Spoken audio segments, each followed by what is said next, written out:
Okay, chapter 3, The Untethered Soul by Michael Singer. It's called Who Are You? And in chapters 1 and 2, he talks about who we are not. And we learn that we're not our thoughts and we're not our emotions. So then who are we? At the beginning of this chapter, he talks about how we are not our labels. We're not our names. We're not our occupations. We're not our accomplishments. We're not anything external. So who are we? What does that leave? What's left? So the way he describes it is we are consciousness. We are conscious awareness. Our true self, our soul, our Atman, the seat of the self. So different religions call it different things. And what all of that is our true essence is our conscious awareness. How do we connect with that? Well, just sitting quietly and noticing our thoughts and emotions, and notice that we are not them. We're separate from the thoughts and emotions. He gives us an example of how to do this on page 26. He says, to explore this more deeply, answer another question.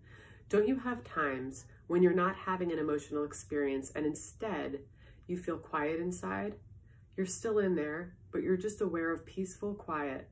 Eventually, you will begin to realize that the outside world and the flow of inner emotions come and go. But you, the one who experiences these things, remain consciously aware of whatever passes before you. On the very next page, he said, you will get to a point within yourself where you realize that you, the experiencer, have a certain quality, and that quality is awareness, consciousness, an intuitive sense of existence.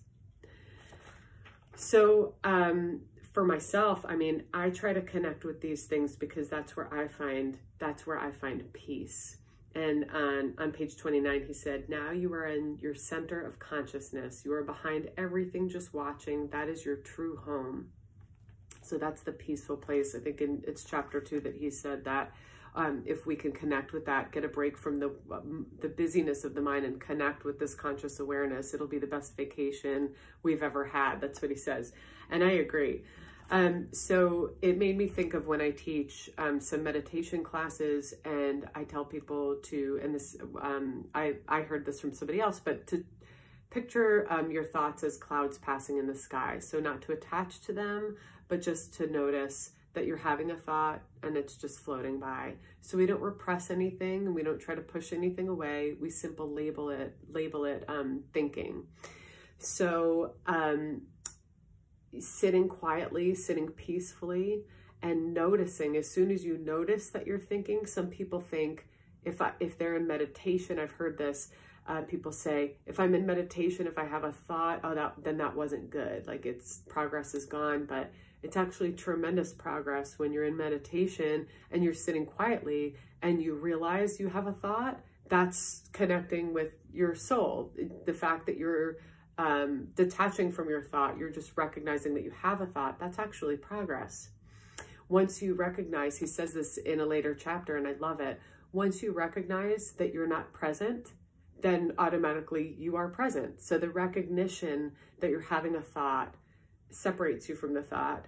The recognition, oh, I'm not being present right now, automatically pulls you right into the present moment. And that's where we find a deep sense of peace and serenity. So in essence, that is who we are, pure conscious awareness. So chapter 3, Untethered Soul.